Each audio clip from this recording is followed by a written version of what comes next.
Today's podcast, we have a lot going on, as we said at the very open, but I wanted to share something with you because this is something that I really enjoy doing and sharing with you to give you some insight on one of my favorite parts of the job is getting to talk to people that actually do this for a living and run NBA teams.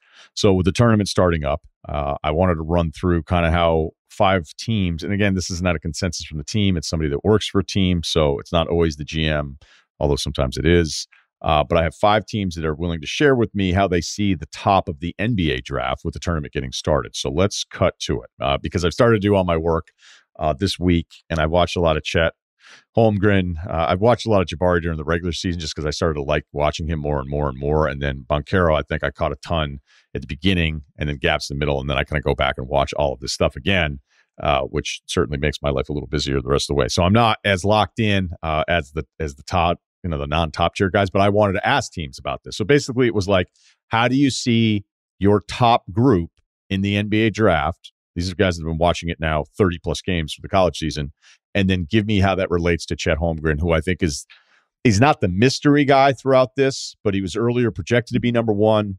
I think Banchero had that run, and I think Jabari is more of a consensus now when I talk to even more teams, the ones that are going to share this with us. So let's just jump to it. All right, the first team, I was like, all right, what's up? And then revolve it around Chet. And in order, he had Jabari Smith, Chet number 2, and then Banchero 3. And then in his next 5, he had Ivy from Purdue, Mathurin, the guard, who's a little bigger at Arizona, then Keegan Murray from Iowa, and then he's got A.J. Griffin at Duke, who got off to a really slow start. That's Adrian Griffin's son. Remember Adrian coming on, the assistant from the Raptors, who I've just loved watching as a role player with the Celtics. And then he's got Johnny Davis. So basically, he sees it as the 3 guys. This is more on the consensus side of things, where it's Smith, Chet, Banchero, and then a drop. Now, not all teams see it this way, but I'd say this is along more of the consensus.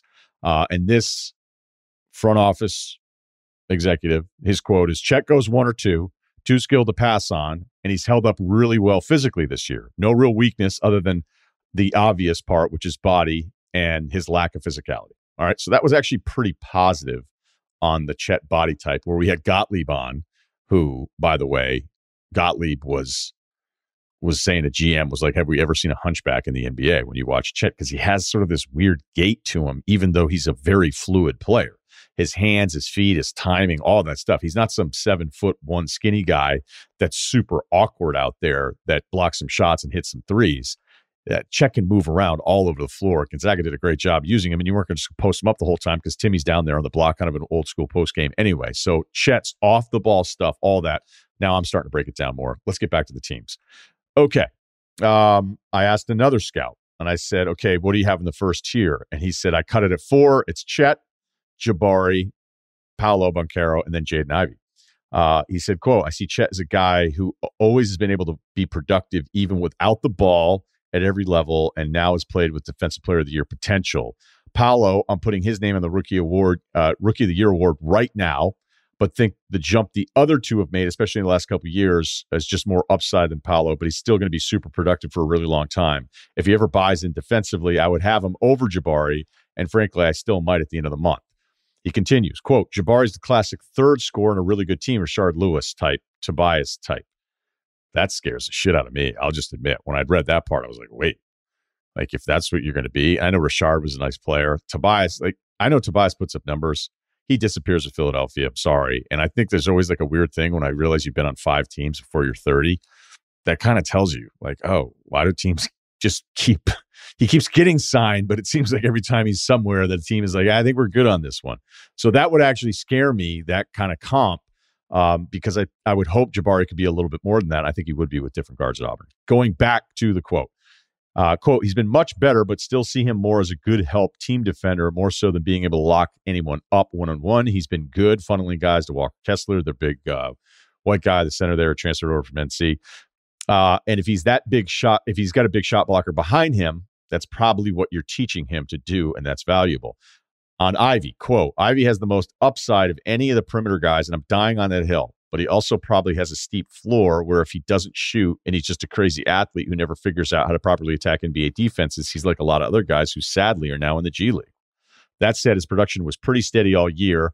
And when he knew he could go and attack the way he wanted, he was a monster. He showed His emotions probably too much for some guys at times, getting frustrated playing through the bigs, but he also has that FU factor where he knows if he is the man and he gets a chance to play where things are more free, he's going to be even better.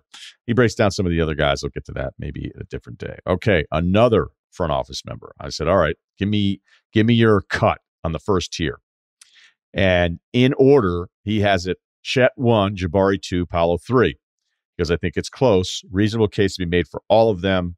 And then in only his second tier, he has 2 names. It's AJ Griffin and Jaden Ivey. All right, another executive. I go, give me the same thing. All right. In order, this surprised me.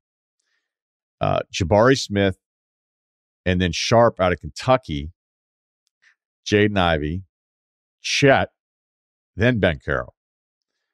Questions about Banchero's defense and his position. Chet is competitive, skilled, smart, worry about his body and position. And there you go.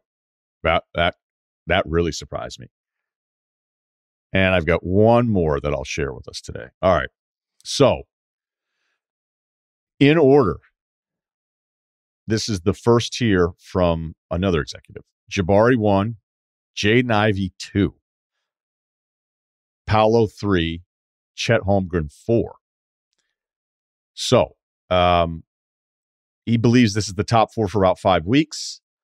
And then I said about specifically with Chet. In games that I've seen him live against his conference competition, he still gets bumped off spots. His skill and talent is so intriguing, but he's not the frame of Mobley or Porzingis or others that were coming out. Banchero, I have some hesitation with his first step and quickness, but his body and skill translates right away at this size. And Smith and Ivey are total locks at 1 and 2. So there you go. Get ready for the tournament and check out some of those guys. The Chet thing is going to be really, really hard. It's going to be really hard. And Chet goes 1 to a team that doesn't give a shit, or it's a GM that goes, I have so much equity. That's why the Presti thing is like Presti won't care. He'll take them. We've all seen that Presti can put together really competitive rosters. He's done a really good job.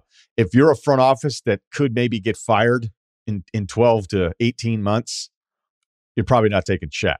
And that might have as much to do with who goes number 1 or number 2 than anything. Never forget that part. The survival instincts of the general manager.